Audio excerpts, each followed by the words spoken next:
ஜெபிக்கலாம். அன்பின் பரலோக தகப்பனே, இந்த காலை வேளைக்காக நன்றியோடு உம்மை துதிக்கிறோம், உம்மை ஸ்தோத்தரிக்கிறோம் சுவாமி.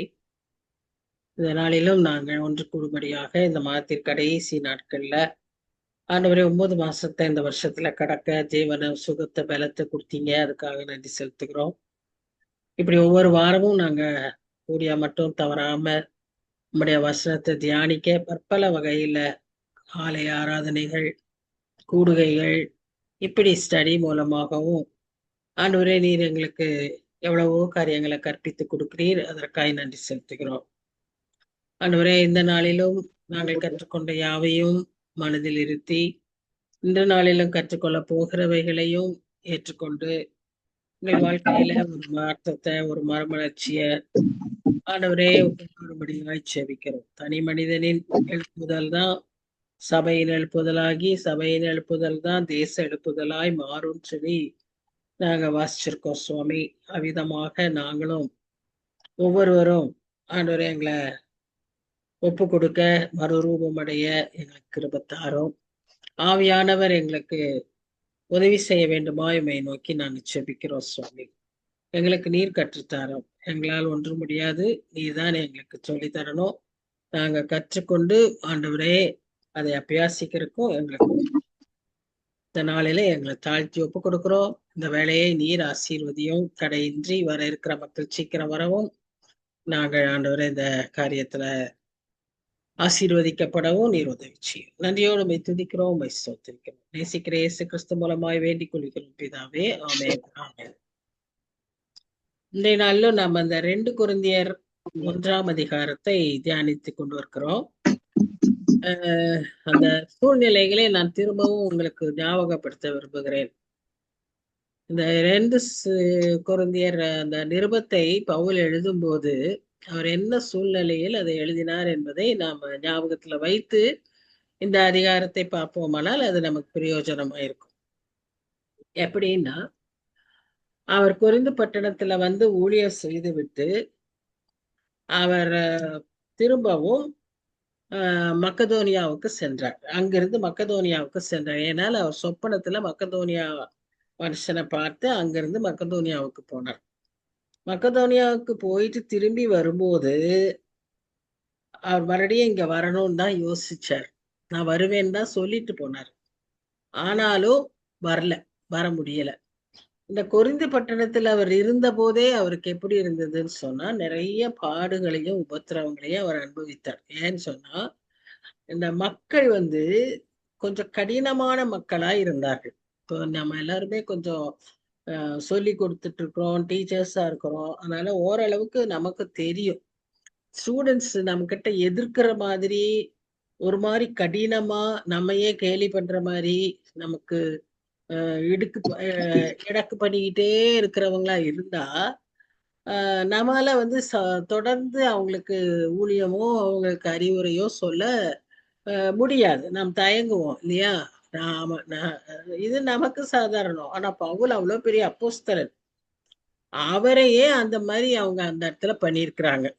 அதனாலதான் பவுல் பயந்து போயிருக்காரு. நிறைய இந்த அதிகாரங்கள்ல பாத்தீங்கன்னா இந்த கடிதத்துல பயத்தோடும் நடுக்கத்தோடும் நான் வந்தேன்னு சொல்லுவாரு. அப்படிதான் அவர் இருந்தார். ஆக்சுவலா நம்ம அப்போஸ்தலர் நடவடிக்கைகள் வாசிக்கும் போது அதுல பார்ப்போம். அவருக்கு வந்து சொப்பனத்துல ஆண்டவர் வந்து சொல்றாரு, நீ பயப்படாத, தைரியமா பேசு, ஒருவனும் உன்மேல் கை போடுவதில்லை, இந்த ஊர்லயும் எனக்கு கொஞ்சம் பேர் இருக்காங்க, நீ தைரியமா பேசு அப்படின்னு ஆண்டவரே வந்து பவுலுக்கு சொல்றாரு. பவுலுக்கே அந்த நிலைமை. இது இன்னைக்கு ரொம்பவே அதிகம் இல்லையா? இன்னைக்கு சபையில வந்து சீக்கிரமா நம்ம எந்த காரியத்தையும் ஆலோசனையோ அறிவுரையோ பிரசங்கத்துல போதிக்கிறதுல எதுலையுமே பேச முடியாது. நல்ல ஆசீர்வாதமா பேசுறவங்களாம் அவங்களுக்கு பிரியமா இருப்பாங்க. கடினமா பேசுற யாரையுமே அவங்க விரும்ப மாட்டாங்க. கடினமா சொல்ற எதையாவது அவங்க திருத்துற அந்த மாதிரி ஒரு சூழ்நிலைய அப்படிப்பட்ட போதகர்களையோ அப்படிப்பட்ட பாஸ்டர்ஸையோ அப்படிப்பட்ட டீச்சர்ஸையோ சபையில இன்னைக்கு அதிகமாய் விரும்புகிறது இல்லை. ஏன் சபைக்கு போறோம்? சம்டைம்ஸ் நம்ம குடும்பத்திலேயே அப்படிதான், குடும்பங்கள்லயே அப்படிதான் யங்ஸ்டர்ஸ நம்ம பார்க்கிறோம். இதுதான் சூழ்நிலை. அப்படி இருக்கிறப்போ திரும்ப ஒரு தடவை அவர் ஒரு ஷார்ட் விசிட்டுக்காக வரார். இவங்களோட பிரச்சனைகளை எல்லாம் சபை நிறுவிட்டு போயிட்டாரு. இவங்களோட பிரச்சனைகளை எல்லாம் வந்து ஒரு குரூப் வந்து ஆண்டவர்கிட்ட அந்த பவுல் கிட்ட வந்து சொல்றாங்க. நம்ம பார்த்தோம் இல்லையா? ஸ்தேவான் இப்படி ஒரு 3 பேரு. அந்த அந்த ஸ்தேவான் வந்து அவர் அல்ல, ரத்த சாட்சி சேவான் அல்ல, அதெல்லாம் பற்றி நம்ம பார்த்தோம் இல்லையா? அந்த 3 பேரும் போய் அவரோட கூட கொஞ்சம் பேரெல்லாம் போய் பவுல் கிட்ட சொல்றாங்க. இந்த சபையில நம்ம வந்து ரொம்ப அப்படி தொந்தரவு பண்றாங்க. நீங்க தான் அதை வந்து சரிப்படுத்தணும் அப்படி இப்படின்னு வந்து சொல்லும்போது இவர் ஒரு ஷார்ட் விசிட் வந்தார். அப்படி வந்தப்போ ஏண்டா வந்தோன்னு ஆயிடுச்சு அவருக்கு. ஏன்னா அந்த இந்த 2ஆம் அதிகாரத்துல 1ஆம் வசனத்துல பார்த்தா வாசிப்பீங்க. துக்கத்துடனே உங்களுக்கு மறுபடியும் வராதபடிக்கு எனக்குள்ளே தீர்மானித்துக் கொண்டேன். இனி திரும்ப நான் வந்து மறுபடியும் அவமானப்பட்டு மறுபடியும் நான் ரொம்ப துக்கப்படாதபடிக்கு நான் இனிமே இங்க வரமாட்டேன்னு அவர் தீர்மானிக்கிற அளவுக்கு அந்த ஷார்ட் விசிட்ல இந்த கடிதத்துக்கு முன்னால, இந்த கடிதம் எழுதுறதுக்கு முன்னால ஏற்பட்டுருச்சு பவுலுக்கு.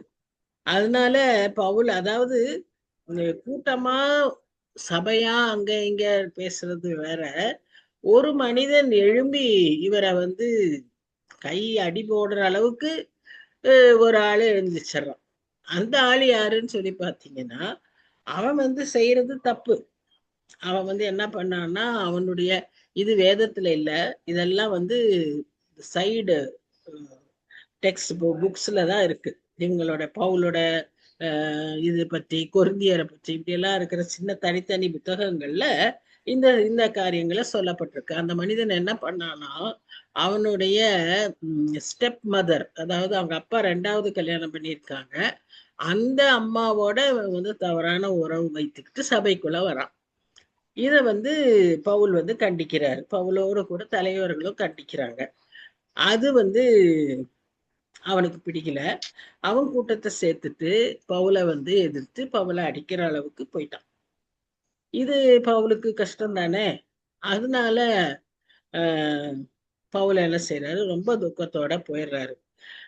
அந்த அந்த மனிதனை மூப்பர்கள்லாம் சேர்ந்து என்ன செஞ்சுட்டாங்கன்னா, சபையிலிருந்து வெளியேற்றிட்டாங்க. எக்ஸ்கம்யூனிகேட் அப்படின்வாங்க. ஒரு சில காரணங்களுக்காக சபையிலிருந்து வெளியேற்றுறதுக்கு பிஷப்புக்கோ போதகர்களுக்கு மூப்பர்களுக்கு அதிகாரம் உண்டு. எல்லாரோட பெர்மிஷன் வாங்கி அவங்க அப்படி செஞ்சிருப்பாங்க. அது மாதிரி அன்னைக்கு பிஷப் எல்லாம் இருந்தாங்களான்னு தெரியல, அவங்க மூப்பர்கள்லாம் சேர்ந்து அப்படி டிசைட் பண்ணி அனுப்பிட்டாங்க. இந்த சூழ்நிலையில தான் இந்த 2வது கடிதத்தை எழுதுறார். இதை எழுதுறப்போ அந்த அந்த மன வேதனையோடு அதோடு கூட எழுதும் போது அந்த அனுபவத்துல இருந்து அவர் எழுதுறப்பதான் அந்த பாடுகளை பத்தி நிறைய எழுதுறாரு. அவர் அதான் சொல்றாரு, நான் பாடுபட்டாலும் எங்களுக்கு வந்து என்னன்னா கிறிஸ்து இயேசு ஆறுதலை அனுப்புகிறார், அவரால எங்களுக்கு ஆறுதல் வருது. அந்த ஆறுதல் நான் மற்றவர்களுக்கு கொடுக்கறதுக்கு நீங்களும் அது மாதிரி பாடுபடுறதோட கிறிஸ்துவின் ஆறுதலை பெற்று நீங்களும் அந்த அனுபவத்துக்குள்ள வாங்க அப்படின்றதுதான் அவருடைய இந்த கடிதத்துல இந்த 3 வசனத்துல அவர் சொல்றார். அவருடைய பவுலுடைய பாடுகள் எப்படின்னு பாத்தீங்கன்னா கிறிஸ்தேசுவின் பாடுகளை போலவே தான். எப்படி கிறிஸ்து இயேசு இந்த உலகத்தில் இருக்கும்போது குற்றம் செய்யாமலே குற்றப்படுத்தப்பட்டார் இல்ல, அப்புறம் அவர் துப்பப்பட்டார், அடிக்கப்பட்டார், நிந்திக்கப்பட்டார், அவர் வந்து வேதனை அடைந்தார். இதெல்லாம் நம்ம பார்க்கிறோம். அதெல்லாம் நமக்காக அவர் செய்தார். ஆனா அந்த பாடுகளின் அனுபவத்தை அதே மாதிரிதான் பவுலும் அனுபவிக்கிறாரு. ஒருவேளை அவர் வந்து அவருடைய பாடுகளினால நமக்கு ரட்சிப்பு வருதுன்றது இல்ல. பட் என்னன்னா அவரும் இந்த சேம் சூழ்நிலைகள், மக்கள் வந்து புரிஞ்சுக்காம, மக்கள் அவரை தப்பா நினைச்சு அப்படி எல்லாம் செய்யறத பார்க்கிறோம். ஆனா இந்த சூழ்நிலையில எல்லாம் இவருக்கு புரிஞ்சுக்கிட்டது என்னன்னா, இந்த பாடுனாலதான் நான் ஆண்டவரை அதிகமா அறிஞ்சுக்கிறேன். யாரு வேணாலும் நீங்க பாருங்க, நல்ல ஆண்டவரோட பிள்ளைகளா கிறிஸ்தவர்களா இருக்கிறவங்க இதே வார்த்தையை தான் சொல்லுவாங்க. எனக்கு வந்த உபத்திரவத்துல, எனக்கு இருக்கிற வேதனையில நான் ஆண்டவரை, கிறிஸ்துவை அதிகமாய் அறிந்து கொண்டேன். அவருடைய அன்பை நான் அப்பதான் புரிஞ்சுக்கிட்டேன். அவர் எவ்வளவு நல்லவர், எவ்வளவு வல்லவர்னு நான் அனுபவித்தேன் அப்படின்னு தான் எல்லாருமே, ஒரு நல்ல கிறிஸ்தவர்கள், அனுபவம் உள்ள கிறிஸ்தவர்கள் அப்படிதான் பேசுவாங்க. பவுலும் அதே தான் சொல்றாரு. அப்புறம் ஆஹ் அவர் இன்னும் என்ன சொல்றாருன்னா, இந்த இந்த பாடுகளின் மூலமாக நான் இன்னும் பரிசுத்தமாக்கப்பட்டேன். அப்படின்னா, நான் இதுவரைக்கும் வச்சிருந்த சில வேண்டாத காரியங்கள், என்னிடத்தில் காணப்பட்ட கோபங்கள், என்னிடத்தில் காணப்பட்ட, பவுல் ரொம்ப கோபப்படுறவர் தான். முதல்லயே மார்க் சரியா இவருக்கு ஏத்த மாதிரி நடந்துக்கலன்னா அவரை கூப்பிட்டே போக மாட்டேன்ட்டார். அந்த மாதிரி கொஞ்சம் கோபப்படுறவர் தான் அவரும். அதனால பவுல் அதெல்லாம் நான் இந்த இந்த பாடுகளின் மூலமாக நான் என்னை சரி செய்து கொண்டேன், பரிசுத்தமாய்க் கொண்டேன், பொறுமையை கற்றுக்கொண்டேன், சகிப்புத்தன்மையை கற்றுக்கொண்டேன். இயேசு கிறிஸ்துவுக்காக இதை சகிக்கணுங்கிற அந்த அனுபவத்துல நான் வளர்ந்தேன். ஒருவேளை நமக்கு பாடுகளை அனுமதிக்கும் போது, பாடுகள் கர்த்தருடைய ஒரு என்ன சொல்றது, டூல். அது மூலமா தான் கர்த்தர் நமக்கு அவருடைய காரியங்களை நிறைய சொல்லி கொடுக்கிறார். பாடு கிறிஸ்தவ ரகசியம். இது ரகசியம். உலகத்தார் பார்க்கும்போது இந்த மக்கள் ரொம்ப கஷ்டப்படுறாங்க, பாடுபடுறாங்க, எந்நேரம் ஜெபிக்கிறாங்க, ஆனா இவங்களுக்கே இந்த பிரச்சனை இருக்கு, இப்படின்லாம் தான் உலகம் நினைக்கும். ஆனா நமக்கு ஆண்டவர் ஏன் அதை அனுமதிக்கிறாருன்னு சொன்னா, அவங்க அப்படி பேசுறதும் நமக்கு நல்லது. ரெண்டாவது, நமக்கு என்ன பிரச்சனைனா, நமக்கு ஆண்டவர் இன்னும் பரிசுத்தத்தையும் அவர் எதிர்பார்க்கிற அந்த ஸ்டாண்டர்டையும் நமக்கு உண்டாகும் பொருட்டு இந்த பாடுகளை கர்த்தர் நமக்கு அனுமதிக்கிறார். ஆனா எல்லா சூழ்நிலையிலும் ஒன்று மாத்திரம் நமக்கு அத உண்மையா கிறிஸ்துவுக்குள்ள அனுபவிக்கும் போது, அந்த எண்ணங்களோடு அனுபவிக்கும் போது நமக்கு அவருடைய ஆறுதல் இருக்கும், அவருடைய சமாதானம் நமக்குள்ள இருக்கும்.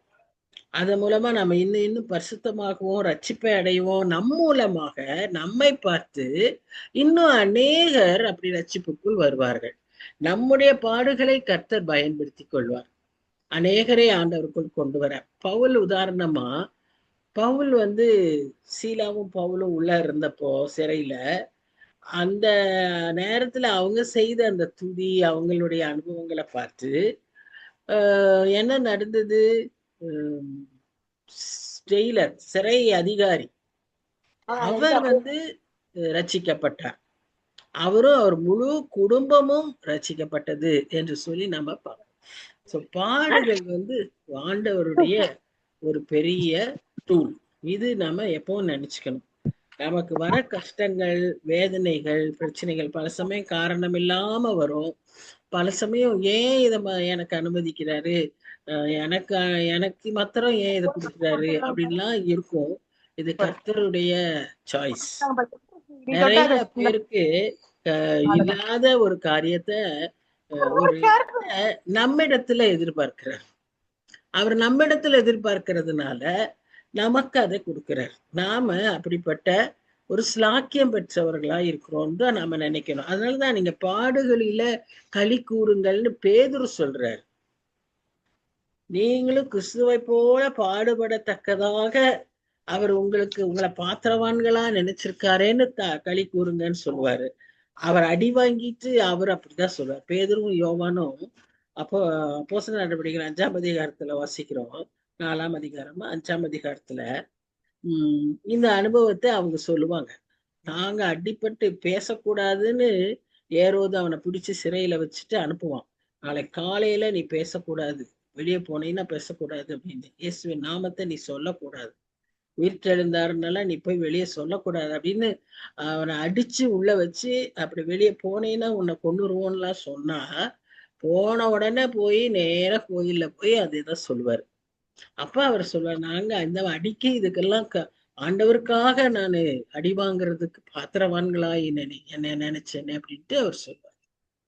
விக்டர் முருகேசன் ஒரு ஊழியக்கார், எஃப்எம்பிபி ஊழியக்கார். அவர் ஓராவன் மொழி பேசுற மக்களோடு அவர் வந்து ஊழியம் செஞ்சுட்டு இருந்தார். ஆதி நாட்கள்ல கொஞ்சம் ஒரு 30-20 வருஷத்துக்கு முன்னால நான் சொல்ற காரியம். அந்த ரொம்ப யங் அந்த டைம்ல. அப்போ அங்க ஒரு இந்த மாதிரிதான் மக்கள் எதிர்த்து அவரை வந்து அடிச்சு உடம்பெல்லாம் ரத்தம் இப்படி கடந்திருக்காரு. அப்புறம் யாரோ பார்த்து கொண்டு போய் விசுவாசி பார்த்து ஆஸ்பத்திரியில இது பண்ணி அவர் நல்லா ஆயிட்டாரு. அப்ப அவங்கள பாக்குறதுக்கு இன்னொரு ஊழியக்காரங்க பக்கத்துல இருக்கிறவங்க அவங்க வந்து தலைமைத்துவத்துல இருக்கிறதுனால அவங்க போய் அவங்கள விசிட் பண்ண போறாங்க. போய் பார்த்தா அவங்க ஆணியில இந்த காயப்பட்ட சட்டைய அப்படியே மாட்டி வச்சிருந்திருக்காரு. அது ஒரு வாரத்துக்கு மேல ஆயிடுச்சுல. ஏன் தம்பி அத இப்படி இந்த கரைபடிஞ்ச இந்த சட்டையை இப்படி மாட்டி வச்சிருக்கீங்க? நீங்க நல்லா ஆயிட்டீங்களே, எதுக்கு அது இன்னும் வச்சுக்கிட்டு இருக்கீங்கன்னு. அப்போ அவர் சொன்னாராம், அதை ஒவ்வொரு தடவையும் பார்க்கும்போது எனக்கு ஒரு புது உற்சாகம் வருது. எப்படி ஒரு பூஸ்ட் இஸ் மை எனர்ஜின்னு சொல்றாங்களோ, அந்த சட்டையை பார்க்கும்போது கிறிஸ்துவுக்காக என்னால பாடுபட முடிஞ்சது, கிறிஸ்துவுக்கு பாடுபட நான் என்ன ஆண்டவர் தகுதியா நினைச்சிருக்காரு அப்படின்னு நினைச்சு நான் என்னை உற்சாகப்படுத்தி கொள்கிறேன்னு அவர் சொன்னாருன்னு வந்து சொன்னாங்க. எவ்வளவு பெரிய ஒரு அனுபவ காரியம் பார்த்தீங்களா? நாம பாடுகளை எப்படி நினைக்கிறோம்? ஒரு பாடையே ஒரு பெரும் பாடா, ஒரு சிலுவையா, நாமளே அதை வந்து இன்னும் இன்னும் இப்படி சொல்லி அதிகமாக்கிக்கிறோம். நமக்கு இருக்கிற பிரச்சனைகளை, நமக்கு இருக்கிற என்ன காரியமா இருந்தாலும் சரி, கஷ்டம் நஷ்டம் வலி வேதனை, ஒருவேளை வீட்டுல ஒரு சுகவீனம் அல்லது இழப்பு அல்லது ஏமாற்றம் தோல்வி, எதை எடுத்தாலும் எதையுமே நமக்கு ஒரு பெரிய பிரச்சனை. ஆனா நிறைய சமயத்துல நான் சொல்ற காரியம் எப்படின்னா, கிறிஸ்துவுக்காய் பாடுபடுறதுங்கிறது இப்படி நமக்கு தனிப்பட்ட விதத்துல நமக்கு வருகிற நம்மை சம்பந்தப்பட்ட பிரச்சனைகளாக மாத்திரம் அல்ல. அது ஒரு 1%, மீறி போனா 10% தான். மீதி எல்லாம் நம்ம கிறிஸ்துவுக்காக பாடுபடுகிற காரியம். கிறிஸ்துவுக்காய் பாடுபடுற நம்ம கிறிஸ்தவங்களா இருக்கிறதுனால இதெல்லாம் செய்ய முடியல. மற்றவங்களை போல நாம இதெல்லாம் செய்ய நாம முடியாது. மற்றவங்க அதனால நம்ம வந்து ரொம்ப என்ன சொல்றது, இழிவா நினைக்கிறாங்க, கேலி பண்றாங்க. அவங்களுக்கு நம்ம பதில் சொல்ல முடியல. சபையிலேயே நீங்க பாத்தீங்கன்னா விசுவாசிகளா இருக்கிறவங்க வேற, கிறிஸ்தவங்களா இருக்கிறவங்க வேற. அவங்களுடைய ஆட்டிடியூடு வேற, விசுவாசிகளுடைய ஆட்டிடியூடு வேற. அப்ப அங்கெல்லாம் கூட நமக்கு அதுதான் கிறிஸ்துவுக்காக பாடுகிற பாடுகள். பின்ன நமக்கு தனிப்பட்ட கால் வலி, இடுப்பு வலி, அப்புறம் நாம ஏதோ காசு தொலைச்சிட்டோம், இதெல்லாம் வந்து நமக்கு இதல்ல, பாடுகள் அல்ல. நான் சொல்ற பாடு எதுன்னா, கிறிஸ்துவுக்காய் நாம் உபத்திரவப்படுவது. இது சின்ன விஷயம். வர பெரிய பெரிய விஷயங்கள் நாடுகள்ல நடக்குது, நம்ம நாட்டுல நடந்துட்டு இருக்கு. எத்தனையோ இடங்கள்ல சபை இடிக்கப்படுது, துன்புறுத்தப்படுறாங்க, ஜெபிக்க முடியல, நம்ம வந்து நிந்திக்கிறாங்க, இப்படி எல்லாம் இருக்கு இல்லையா? அதெல்லாம் தான் கிறிஸ்துவுக்காய் பாடுகிற பாடுகள். அந்த பாடுகளை நம்ம சகிக்கும் போது நம்ம என்ன செய்யறோம்? ஆண்டவருக்காக. அதே போலதான், அதே மாதிரி ஒரு சின்ன விஷயத்த நீங்க உடனே நம்ம அதை அவங்களை எதிர்த்து பேசணும்னு நினைக்கும் போது கிறிஸ்துவுக்காக நம்ம அடக்கிக்கிறோம்னு வைங்களேன், அது ஒரு பெரிய காரியம். அதை கர்த்தர் கவனிப்பார். என் பிள்ளை எனக்காக, நான் ஆண்டவரோட பிள்ளை, நான் இப்படி பேசக்கூடாது அப்படின்னு ரெஸ்ட்ரிக்ட் பண்ணிக்கிறா அப்படின்னா அது கர்த்தருக்கு ரொம்ப பிடிக்கும். அது மாதிரி நம்ம நிறைய காரியங்களை கர்த்தரை பிரியப்படுத்த பழகி கொள்ள வேண்டும். சங்கீதம் 145 கடைசியில பாக்குறோம், அதிகாலையில என்னை எழுப்பும், எனக்கு பிரியமானதை ஓதியும் கற்றுத்தாரும். அப்ப அது மாதிரி நாம பிரியமானது செய்ய பழகி கொள்ள வேண்டும். அதனாலதான் நம்ம ஒவ்வொருத்தருக்குமே அந்த வேதனைகளை அனுமதிக்கிறதுக்குள்ள பின்னால ஒரு பெரிய திட்டம் இருக்கு. நம்ம அதை புரிஞ்சுக்காம ரொம்ப கேர்லெஸ்ஸா இருந்துட்டோம்னா அது வந்து அதனுடைய உண்மையான மேன்மையை நாம் அனுபவிக்க முடியாது அப்படிங்கிறதுதான் இங்க. ஏன்னா நம்மை கொண்டு அவர் கர்த்தர் தன் திட்டத்தை நிறைவேற்றணும்னு அவர் நினைக்கிறார். இப்ப பவுல் வந்து 5 விதமான பாடுகளை அனுபவிச்சார்னு சொல்லி பல இடங்கள்ல பாக்குறோம். இந்த இடத்துல அவர் எழுதுறது முதல்ல வந்து துஷ்ட மிருகங்களோடு நான் பாடுபட்டேன். துஷ்ட மிருகங்கள் ஒண்ணு, துஷ்ட மிருகங்களைப் போல இருக்கிற மனிதர்கள். ஒரு சங்கீதத்தில் தாவீது புலம்புவான், அவங்க பற்கள் என்னை அப்படி என்னை பிடிச்சு தின்றுவாங்க, அந்த மாதிரி அவங்க காத்திருந்தாங்க அப்படின்னு எல்லாம் சொல்லுவோம். அது மாதிரி துஷ்ட மனிதர்கள் சில பேர் அப்படிதான் இருப்பாங்கல்ல. நம்ம கிடைச்சா, சான்ஸ் கிடைச்சா நம்மளை மட்டம் தட்டணும், சான்ஸ் கிடைச்சா நம்மளை கீழே தள்ளணும், சான்ஸ் கிடைச்சா நம்மளை வேதனைப்படுத்தணும், ஏதாவது ஒண்ணு சொல்லி நம்மளை கஷ்டப்படுத்தணும், சான்ஸ் கிடைச்சா வெக்கப்படுத்தணும். ஏதாவது ஒரு காரியத்தை நம்ம வந்து சொல்ல வேண்டாம், அது பெரிய விஷயமா காட்ட வேண்டாம்னு நினைச்சா அதையே தோண்டி தோண்டி கேட்கறது. இப்படியெல்லாம் சில பேர் வேணும்னே செய்வாங்க. என்னன்னா நமக்கு வேதனை உண்டாகணும் அப்படின்னு சொல்லி அவங்க செய்வாங்க. அவங்க எல்லாம் தான் துஷ்ட மனிதர்கள். ஆனா அப்படிப்பட்ட துஷ்ட மனிதர்களையும் நாம் சந்திக்கணும், மேற்கொள்ளணும். ஏன்னா நாம கர்த்தருடைய பிள்ளைகள். அவர் வந்து அந்த இதுல விசாரிக்கப்படும் போது நிறைய அரண்மனைகள்ல அவர் விசாரணைக்கு அனுப்பப்பட்டார். நிறைய அதிகாரிகள் இடத்துல அவர் விசாரணைக்கு அனுப்பப்பட்டார். அப்போ அவர் எழுதுறாரு, எந்த இடத்துல இந்த அனுபவிச்சாருன்னு நமக்கு சரியா தெரியாது. ஆனா சரீரத்துல அன்றைக்கு யூத ரோம கலாச்சாரத்துல ஒரு மனுஷனுக்கு பனிஷ்மெண்ட் வந்து சவுக்குல 39 அடிகள். அப்படி ஒரு 39 அடிகளை அவர் பெற்றிருந்தார். அப்போ அவர் சரீரத்துல இயேசு கிறிஸ்து, அதனால்தான் நான் அறிவுறது இயேசு கிறிஸ்துவின் பாடுகளை போலவேன்னு சொல்றேன். இயேசு கிறிஸ்துவும் முதுகு இப்படியே 53ஆம் அதிகாரத்துல பாத்தீங்கன்னா அவர் முதுகு உளப்பட்ட நிலம் போல இருந்ததுன்னு சொல்றாரு. அப்படியே வரி வரியா அப்படியே சத பிஞ்சு அப்படி இருந்திருக்கும். அத அவர் சொல்றாரு, அது மாதிரி இருந்துச்சுன்னு சொல்றாரு. இன்னும் நமக்கு எபேசு சபையில எப்படி அவரை தேடி தேடி கண்டுபிடிச்சு அவரை கஷ்டப்படுத்தினாங்கன்னு நமக்கு நல்லா தெரியும். அவரை பிடிக்க முடியலன்னு சொன்னோன்னா அவரோடு இருந்த காயு அவரை பிடிச்சு கொண்டு போய் அங்க நிறுத்தி அந்த இதுல அவரை தொந்தரவு பண்ணாங்கன்றதெல்லாம் நம்ம பாக்குறோம். அங்கிருந்து ஆனா அவர் தப்பிச்சு போயிட்டார். பல இடங்கள்ல அவரை கூடையில வச்சு இறக்கி தப்பிச்சு வச்சாங்க. இப்போ பிரச்சனை அவருக்கு தொடர்ந்து இருந்துகிட்டேதான் இருந்தது. அதே போல துரோவாவை விட்டு அவர் வெளியே வரும்போது அங்கேயும் அவர் அந்த துரோவாலதான் கூட அந்த மாதிரி பிரச்சனை நடந்ததுன்னு சொல்லி பார்க்கிறோம். இது எல்லாத்துக்கும் மேலாக அவருக்கு ஒரு சரீர பிரச்சனையும் இருந்தது. சரீர பிரச்சனையே இன்னும் அதுதான் என்னன்னு சரியா தெரியல. ஆனா இதே புத்தகத்துல 2 கொரிந்தியர் 12ஆம் அதிகாரத்துல அவர் சொல்லுவார், எனக்கு ஒரு முள் இருந்ததுன்னு சொல்லுவாரு. அது அநேகர் வந்து அவருக்கு கண்ணுல பிரச்சனை அப்படின்னு சொல்றாங்க. அவர் கண்ணுலதான் அவருக்கு பிரச்சனை அப்படின்னு. ஏன்னா அந்த வெளிச்சத்தை பார்த்தார், அவருக்கு கண்ணுல ஏதோ ப்ராப்ளம். அந்த கண்ணுல சரீர கண்கள்ல பிரச்சனை வந்து அதற்காக அவர் ஆண்டவர்கிட்ட எத்தனையோ முறை ஜெபிச்சு பாருங்க. பவுல் வந்து அவரை போல ஊழியக்காரர் வேற யாருமே கிடையாது. அந்த அளவுக்கு ஊழியம் செய்ததாக நம்ம சரித்திரத்துல பார்க்கல. ஒருவேளை இந்நாட்கள்ல வசதிகளோடு கொஞ்சம் செய்யறாங்க.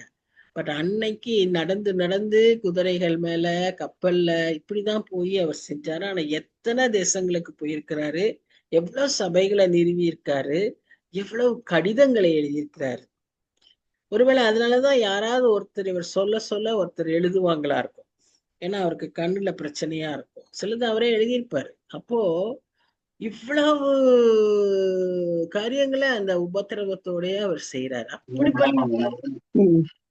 அப்படிப்பட்ட பவுலுக்கே என்ன இருக்குன்னு பார்த்தோம், சரீரத்துல வேதனை. அப்போ நாம வந்து நமக்கு பிரச்சனைகள் இருக்கும்போது நம்ம எப்படி நினைக்கிறோம், நான் ஆண்டவருக்காக தானே ஓடி ஓடி உழைக்கிறேன், ஆண்டவருக்காக தானே எல்லாமே செய்யறேன். நிறைய ஊழியக்காரங்களுக்கு அப்படி ஒரு மனசுல கஷ்டம் இருக்கு.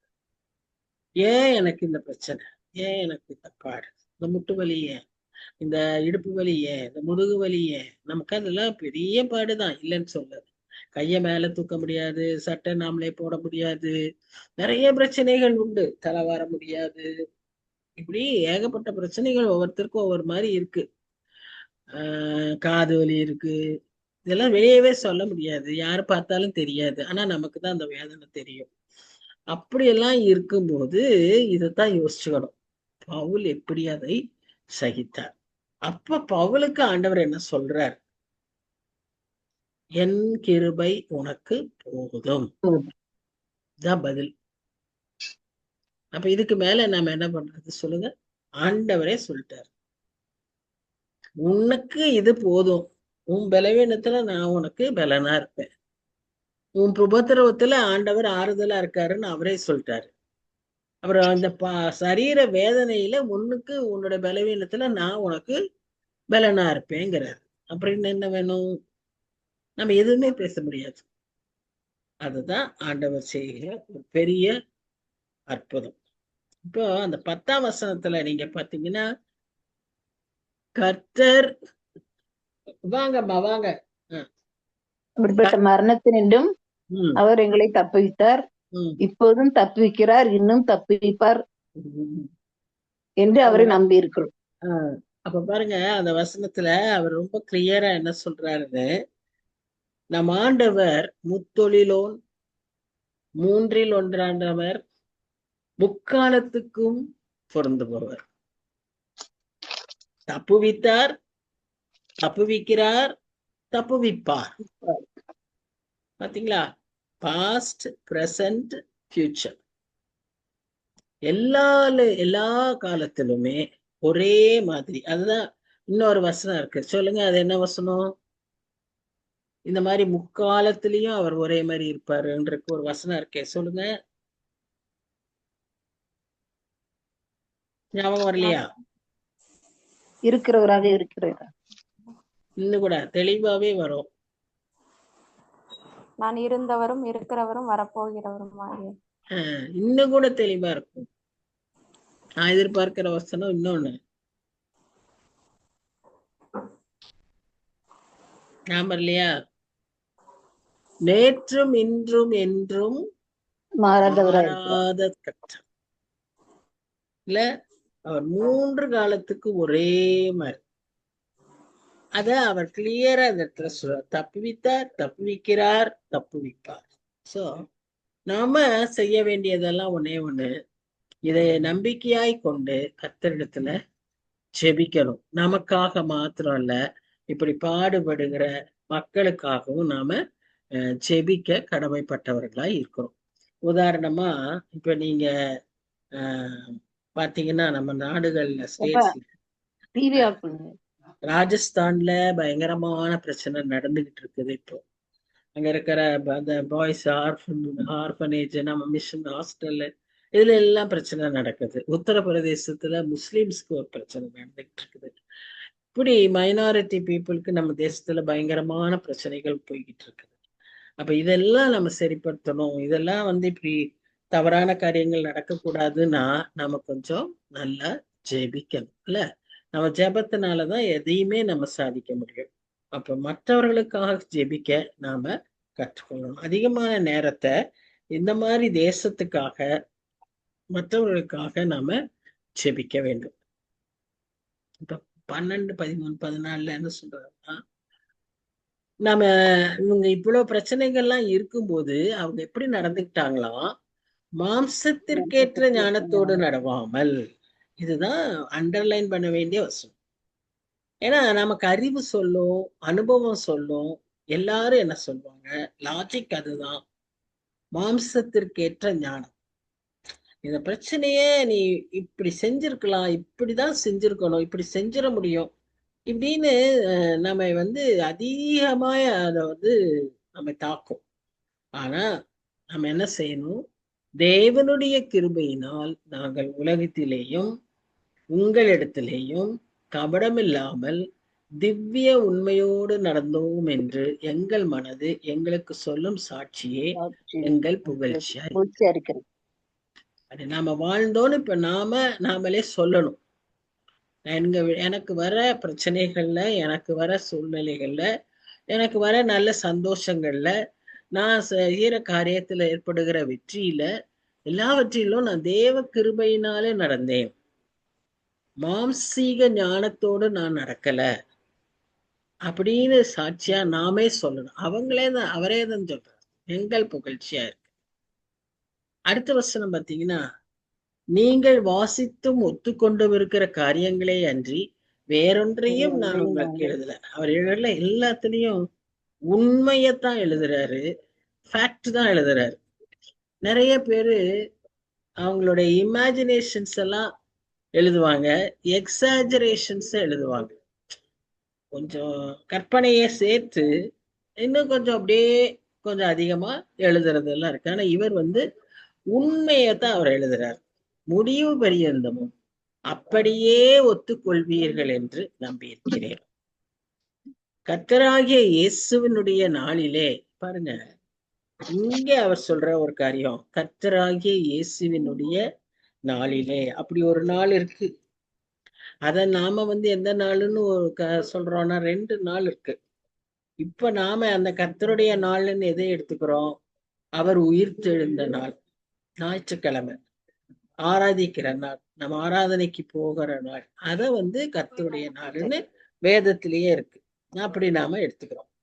இன்னொன்னு, கர்த்தராகிய இயேசுவினுடைய நாளிலே அது அப்படிங்கிறது இயேசு கிறிஸ்து திரும்பி வருகிற நாளில அவர் 2ஆம் முறையாக வரும்போது நீங்கள் எங்களுக்கு புகழ்ச்சியாய் இருப்பது போல. இதுதான் நமக்கு நிறைய பேர் சொல்றது. நமக்கு பரலோகத்துக்கு போகும்போது, ஆண்டவரோட நம்ம இருக்கும்போது, ஆண்டவர் நம்ம எடுத்துக்கொள்ளும் போது நமக்கு அநேக சர்ப்ரைசஸ் இருக்கும். அநேகர் சொல்லுவாங்களாம், இவங்க இவங்க சொன்னதுனாலதான், இவங்கள பார்த்துதான். நமக்கே தெரியாது. நாம பாட்டுக்கு நம்ம இருந்திருப்போம். நாம இப்போ வேற இடத்துல வேலை பார்த்திருந்தோம்னா அங்க பாட்டுக்கு வேலை பார்த்திருப்போம். இல்ல குடும்ப சூழ்நிலை, சபையில எங்கன்னாலும் நாம பாட்டுக்கு நாம இருந்திருப்போம். ஆனா அப்படிப்பட்ட அந்த சூழ்நிலையில தான் அநேகர் நம்மை புகழ்ச்சியாய் சொல்லுவார். இவங்கதான், அவங்கதான். அடிக்கடி அப்படிப்பட்ட அனுபவங்களை நிறைய பார்த்திருக்கோம். ஹஸ்பண்ட் நிறைய இடத்துக்கு போவாரு. அங்க போகும்போது அங்க ஒருத்தர் நாங்க எங்கேயோ ஒரு இடத்துல ஊழியம் பண்ணதை சொல்லுவாங்க, போன்ல சொல்லுவாங்க. சார், நீங்க அன்னைக்கு சொன்னீங்க, அந்த எத்தனையோ வருஷத்துக்கு அப்புறம் ஒருத்தர் நல்ல ஊழியம் செய்யறாரு. அவர் சொன்னாரு, நீங்க அந்த ஒரு வருஷம் நெய்வேலியில பேசுனீங்க, அப்பதான் நான் இது பண்ணேன் அப்படின்னு. இப்படி எல்லாம் நிறைய அனுபவங்கள் உண்டு. இது இங்க பேசுறோம், அது அங்க ரொம்ப ஆச்சரியமா இருக்கும். அதே போல நம்ம கைய காட்டி சொல்லுவாங்க.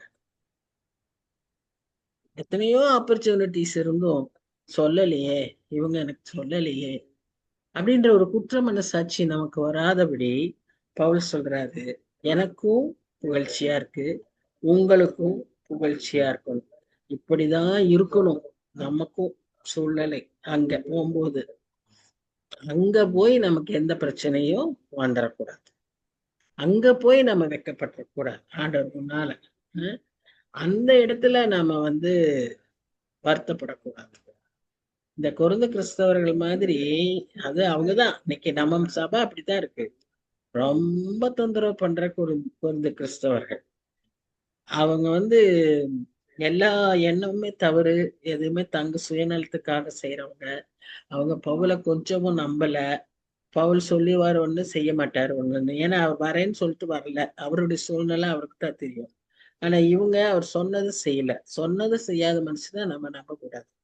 அப்ப இன்னைக்கு சபையில யாரை நம்புறது? உலகத்திலேயே ஒருத்தரையும் நம்ப முடியாது. எத்தனை பேர் என்னென்னமோ சொல்றாங்க, ஆனா எதுவுமே செய்ய மாட்டேங்கிறாங்க, இல்லையா? நமக்கு பக்கத்துல நம்மோடு கூட டெய்லி பழகிறவங்களுக்கே முடியல, நாமும் அப்படி செய்ய முடியல. நாம நிறைய சொல்றோம், வாக்கு கொடுக்கிறோம், ஆனா அதை நம்ம செய்ய முயற்சிக்கிறோமா? ஆண்டவர் அப்படி இருந்தார், நாமும் அப்படி இருக்க. ஏன்னா நம்ம இப்ப ஆண்டவரை பற்றி என்ன வாசிக்கிறோம்? வாக்கு தத்தத்தை நிறைவேற்ற வல்லவர். அவருக்குள் எல்லா வாக்குத்தத்தங்களும் ஆம் என்றும் ஆமேன் என்றும் உள்ளது என்று சொல்லி பார்க்கிறோம். அப்போ நாமும் நம்முடைய வாழ்க்கையிலும் நாம மறைவான மாறுபாடான முன்னொன்னு சொல்லி பின்ன ஒண்ணு சொல்றது, முன்னால ஒரு வாழ்க்கை பின்னால ஒரு வாழ்க்கை, டபுள் ஸ்டாண்டர்ட் இதெல்லாம் இல்லாம அவரிடத்துல ஒரு மறைவும் இல்லாம இருந்தது போல நாமும் இருக்கணும். நிறைய பேர் ஒரு மறைவும் இல்லைன்னு சொல்லிட்டு என்ன செய்யறதுன்னா எல்லாத்தையும் வெளியே சொல்லிடுறது. அதல்ல அர்த்தம்.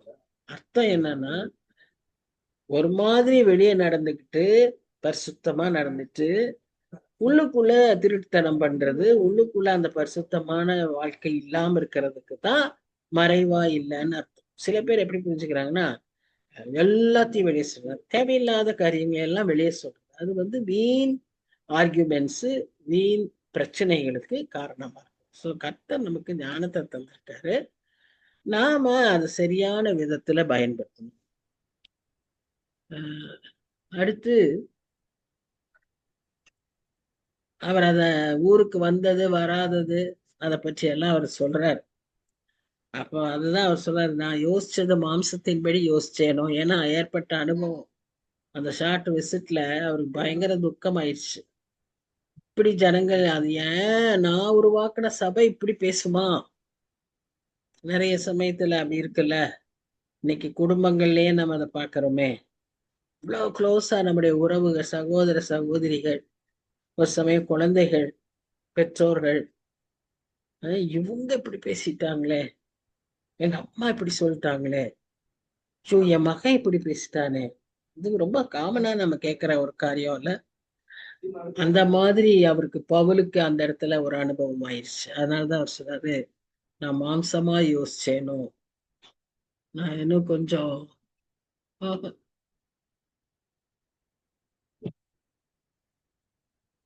இன்னும் கொஞ்சம் நான் யோசிச்சு செஞ்சிருக்கலாம், ஆண்டவர்கிட்ட கேட்டு செஞ்சிருக்கலாம் அப்படின்னு அவரு வருத்தப்படுறதாக நாம பார்க்கணும். இது அந்த மக்கதோனியாவுக்கு போயிட்டு திரும்பி வரும்போது ஏற்பட்ட அனுபவம். அதற்கப்புறம்தான் இந்த கடிதத்தையே அவரு எழுதுறாரு. அவர் அங்க அப்ப அந்த சமயத்துல ஒரு ஸ்ட்ராங் லெட்டர் எழுதியிருக்காரு. அந்த லெட்டரை வெளியவே வரல, நம்ம யாருக்குமே கிடைக்கல. ஒருவேளை எரிச்சிட்டாங்களோ என்னமோ, அந்த கடிதம் கிடைக்கவே இல்லை. ஏன்னா அது ரொம்ப பயங்கரமா கோபமா திட்டி எழுதினதாக பாக்குறாங்க. வாசிச்சிருக்காங்க, ஆனா அதை இதுல சேர்க்கல. பைபிள்ல நிறைய காரியங்களை சேர்க்கல. ஏன்னா அது அவசியம் இல்லை, அதை வாசிப்பதினாலே ஆவிக்குரிய எழுச்சிக்கான காரியங்கள் இல்லை அப்படின்னு அதை ஒதுக்கி இருக்காங்க. இப்படி வாழ்க்கையில நாமும் ஒதுக்க பழகணும். எல்லார்ட்டும் பேசும்போது தேவையில்லாத காரியத்தையெல்லாம் பேசிக்கிட்டு இருக்க கூடாது. அது பேசுறதுனால நமக்கு ஆவிக்குரிய பிரயோஜனம் ஒன்றும் கிடையாது. அவங்களுடைய நம்பிக்கையையும் அவங்களுடைய சமாதானத்தையும் கெடுக்கிற மாதிரி தான் அந்த வார்த்தைகள் இருக்கும்.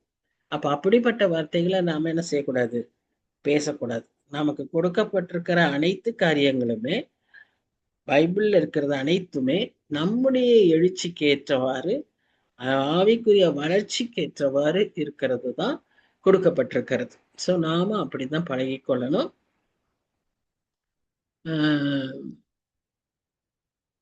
அதான் ஆன்டிபால் பார்ட்டி, அதை இப்ப நான் சொன்னேன் இல்லையா, அந்த எல்லாத்தையும் இதெல்லாம் தான் சுருக்கி சொல்லிட்டேன். சிவியர் லெட்டர், ஒரு ஸ்ட்ராங் லெட்டர் அவர் எழுதியிருக்கிறார்.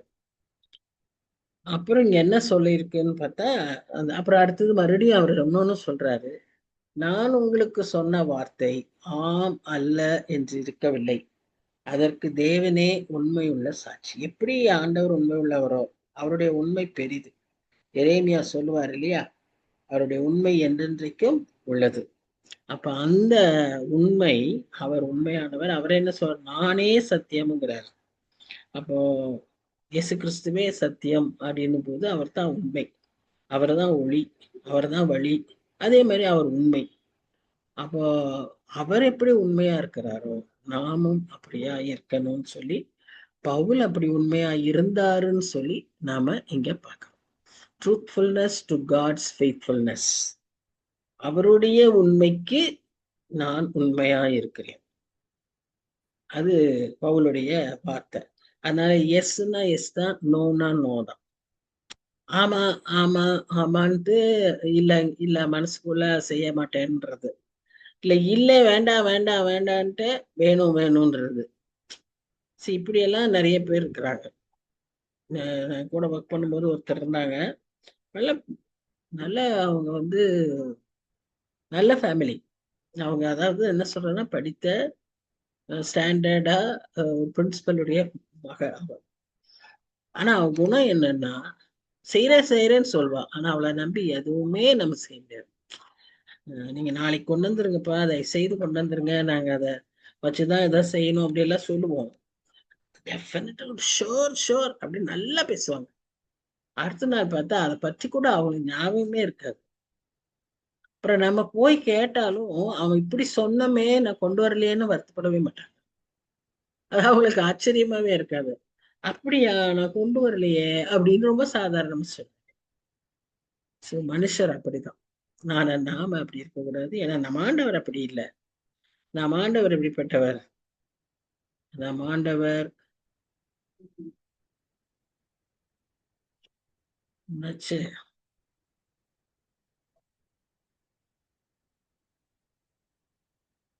ம்.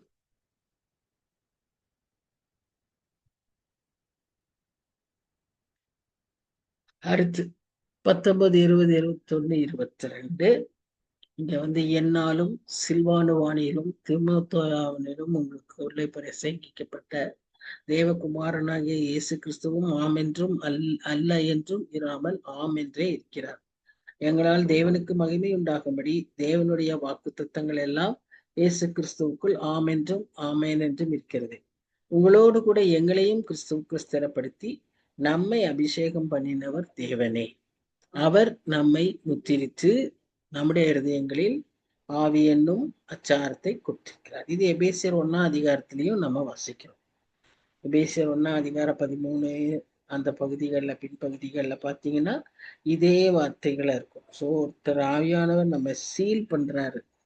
we belong to God. நாம அவருக்கு அடையாளமா நம்ம முத்திரை இடுகிறார். இதுதான் நம்ம நெத்தியில சிலுவை போடுறோம். ஏன் போட்டு வைக்கிறது இல்லைன்னா, நம்ம நெத்தியில நம்ம ஆண்டவருடைய சிலுவையை அடையாளமா போட்டு ஆண்டவருடைய பிள்ளைகள் நம்ம நினைத்து கொள்கிறோம். அன்னைக்கு மாடர்ன் கேர்ள்ஸ் பொட்டு வச்சா என்ன, சின்னூண்டு வச்சா என்ன, அழகா இருக்குல்ல அப்படின்னு சொல்றாங்க. ஆனா அதனுடைய ஆவிக்குரிய அர்த்தம் அவங்களுக்கு விளங்கல.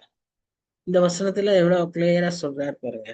எபேசிலேயும் சொல்றாரு, இங்கேயும் சொல்றாரு, நம்மை முத்திரித்து நம்முடைய இருதயங்களில் ஆவி என்னும் அச்சாரம். இதுதான் நமக்குரிய அடையாளம், நமக்கான பிரைஸ், ஐடென்டிட்டி, விசா, டிக்கெட்டு எல்லாம் இதுதான்.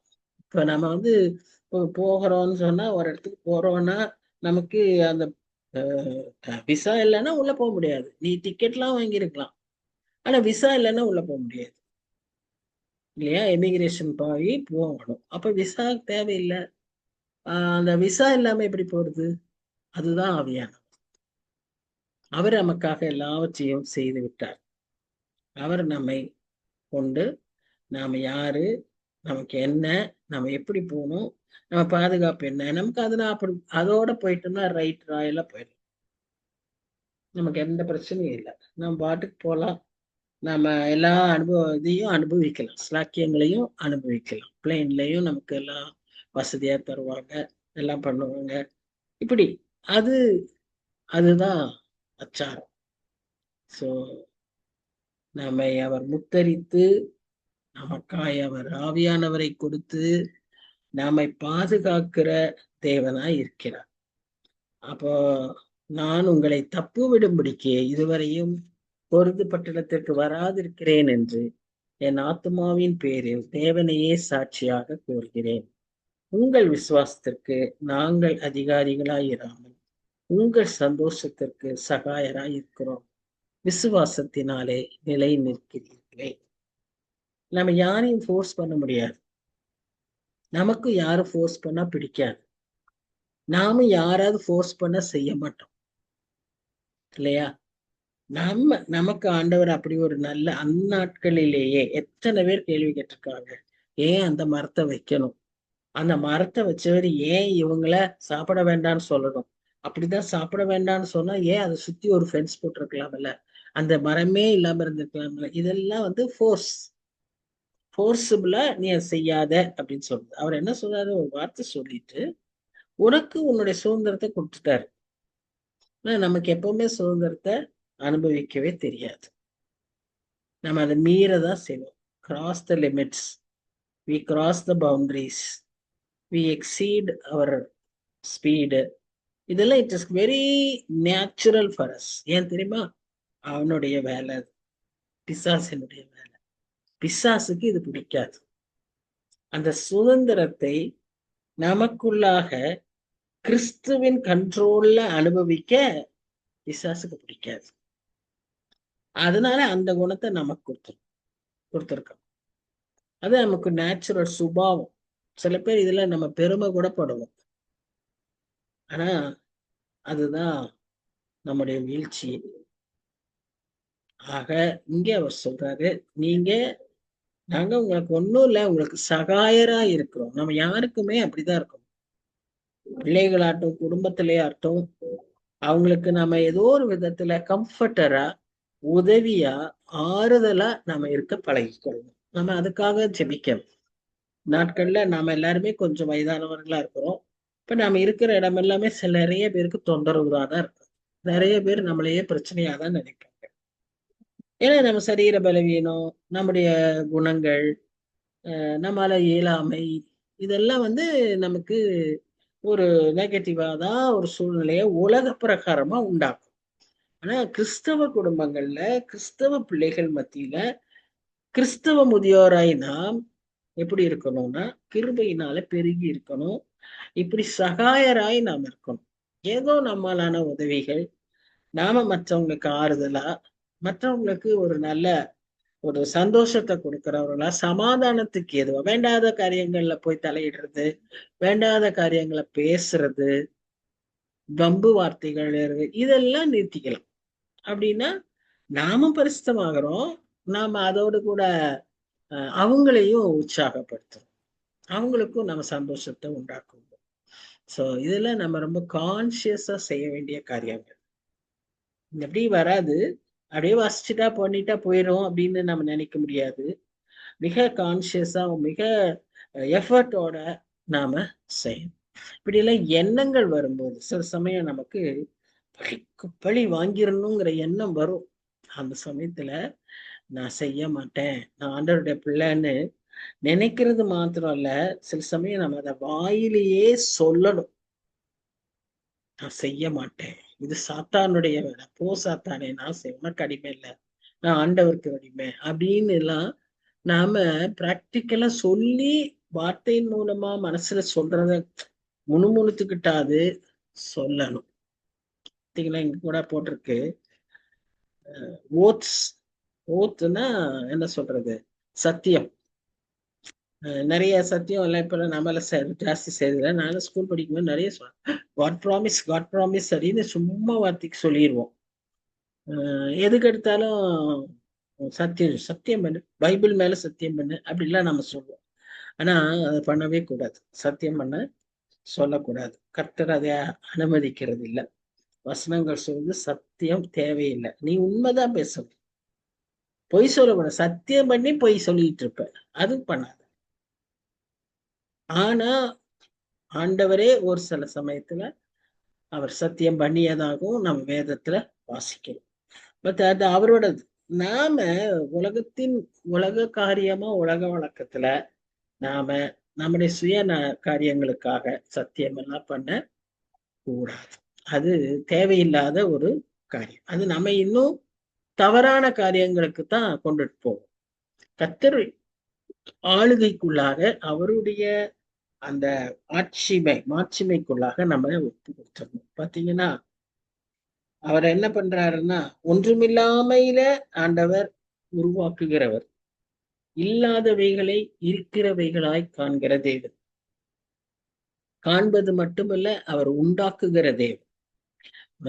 ஒண்ணுமே இல்லை, சூழ்நிலையே இல்லை, பாசிபிலிட்டியே இல்லை, கர்த்தரான ஒரு வழியை உண்டு பண்ணும். அதுதான் கர்த்தருடைய செயல்பாடு. அதை நாம் நம்புவோம். இது நீ இங்க இருக்கா இல்லையா என்ன ஏதுன்னு இதையே நீ முயன்று கொண்டிருந்தீன்னா அவர் செயல்பட நமக்கு வழி இல்லை. நாம அவரை நம்பி விட்டுட்டோம்னா அவர் செய்வார். அடுத்தது, அவருக்கு தான் வரக்கூடிய காரியங்கள்லாம் என்னன்னு தெரியும், நமக்கு தெரியாது. நமக்கு ஸ்டெப் பை ஸ்டெப் தான் காமிப்பார். One step at a time, one day at a time. அன்னன்னைக்கு வேண்டியது தருவார். அன்னன்னைக்கு நீ அப்ப தினம் கேட்கணும், அதுதான் அர்த்தம். அவரையவே சார்ந்து இருக்கணும்.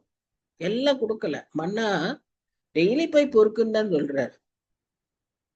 அப்ப நம்ம தினமும் போய் அவர் இடத்துல கேட்கணும், தினமும் அவரை சார்ந்து வாழணும்.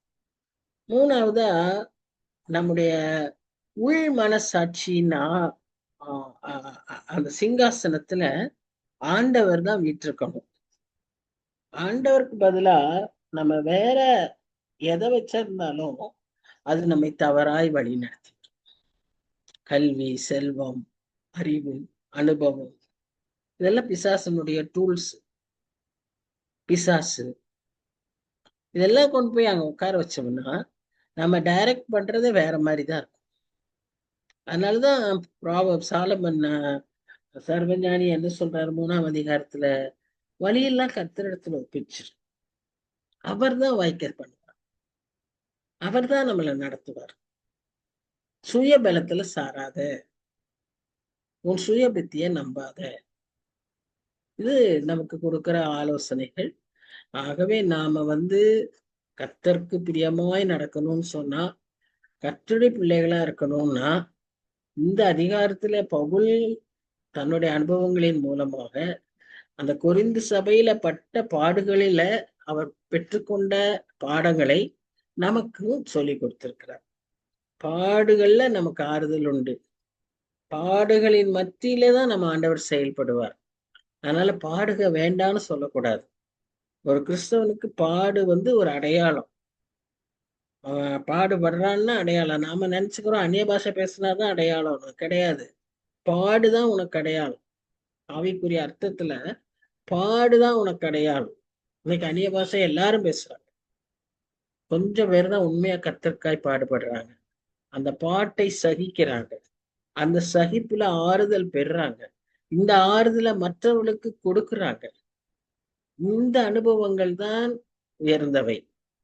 இதுக்குதான் கர்த்தர் நம்மை அழைச்சிருக்கிறார். இதுக்கு நம்ம தெரிந்து கொண்டிருக்கிறார். சாய்ஸ். கர்த்தர் இதுக்காக நம்மளை தெரிந்து கொண்டிருக்கிறார். அது எவ்வளவு பெரிய ஒரு ஆசீர்வாதம் இல்ல. நாம ஸ்பெஷல் அவருக்கு. நம்ம நம்புறாரு, நம்மால முடியும்னு நம்புறாரு. நமக்கு இதை கொடுத்து நம்ம மூலமா நிறைய பேருக்கு நம்ம ஆறுதல் படுத்தணும்னு அவர் வச்சிருக்காரு. இதெல்லாம் நம்ம யோசிக்கணும். நம்ம வாழ்க்கையில நிறைய அர்த்தங்கள் உண்டு. நமக்கு வர காரியங்களுக்கு பின்னால பெரிய பெரிய திட்டங்களை ஆண்டவர் வச்சிருக்காரு. இதெல்லாம் நம்பி நம்ம ஆண்டவர் எவ்வளவு பெரியவர் என்று நம்பி அந்த ஆண்டவருக்கு பிரியமா நான் இருக்கணும்னு சொல்லி அதற்கு நான் முயற்சிக்க கற்றுக்கொள்ள இந்த அதிகாரத்தின் மூலமாக திரும்பவுமாய் பவுல் நமக்கு ஞாபகப்படுத்துகிறார். ஜெபிக்கலாமா? நல்ல தகப்பனே, நன்றி செலுத்துகிறோம். இந்த காலை வேலையில கூட சுவாமி நாங்க நம்முடைய பாதத்துல நம்முடைய பாதத்துல அமர எங்களுக்கு நீர் கிருபை பாராட்டியிருக்கிறீர். வசனங்களை எங்களுக்கு சொல்லி கொடுத்திருக்கிறீர். ஆவியானவர் எங்களுக்கு கற்று தந்திருக்கிறீர். நன்றியோடு நாங்கள் உண்மை துதிக்கிறோம், உண்மை ஸ்தோத்திரிக்கிறோம். தேவரீர் இரக்கம் பாராட்டும்.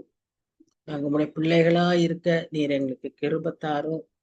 கற்றுக்கொண்ட பாடுகளின் அனுபவங்களை ஆசீர்வாதங்களாய் நாங்க மாற்றிக்கொள்ள உதவி செய்யும். இல்லைன்னா அது வெறும் பாடா கஷ்டமா தான் இருக்கும். தினம் தினம் புலம்பி வேதனையில தான் இருக்கணும். ஆனா அந்த வேதனையுமே நாங்க ஆசீர்வாதமா மாற்றுவதற்காக இன்னைக்கு எங்களுக்கு நீர் சொல்லி தந்திருக்கிறீர். ஆண்டவரே, அப்படியா அந்த அனுபவத்துல நாங்க வர்றதுக்கு உதவி செய்யுங்க. ஏன்னா நீரும் இந்த பாடுகள்லாம் பட்டி அதனால உம்மால புரிஞ்சுக்க முடியும் சுவாமி. எங்க பிரச்சனைகள் நிறைய பேருக்கு புரியாது. சம்டைம்ஸ் எங்க ஓன் பிரதர்ஸ் சிஸ்டர்ஸ், எங்க ஓன் ஃபேமிலிக்கு, பெற்றோர்களுக்கு நாங்க படுற கஷ்டங்கள் புரியாது சுவாமி. ஆனா எல்லாவற்றையும் புரிந்து கொள்கிறவர் நீர் ஆண்டவரே. அதற்காக நாங்க உண்மை துதிக்கிறோம், உண்மை ஸ்தோத்திரிக்கிறோம். தாப்பனே, எங்களை நான் வழி நடத்தும், எங்களை இன்னும் கூட அதிகமாய் ஆசீர்வதியும். எங்க சூழ்நிலைகளையும் நீர் பொறுப்பேற்றுக்கணும். உமக்கு பிரியமாய் வாழ்ந்துவிட எங்களுக்கு உதவி செய்யும். நேசிக்கிற இயேசு கிறிஸ்து மூலமாய் வேண்டிக் கொள்கிறோம் பிதாவே, ஆமென். ஆமென். So praise the Lord. Praise Lord aunty. Thank you. Thank you. Thank you நமக்கு ஆண்டி. லீவு விடலைனாலும் பிரச்சனை, பரீட்சை வந்தாலும் பிரச்சனை, லீவு விட்டாலும் பிரச்சனை. அஹ்? ஐயோ கடவுளே. ம், வரட்டும் வரட்டும். அடுத்த வாரத்துல எல்லாரையும் பார்க்கலாம்னு நினைக்கிறேன் இல்லையா? சரி ஆண்டி. ஆமா. Okay. Thank you. God bless you all. Thank you aunty. Thank you.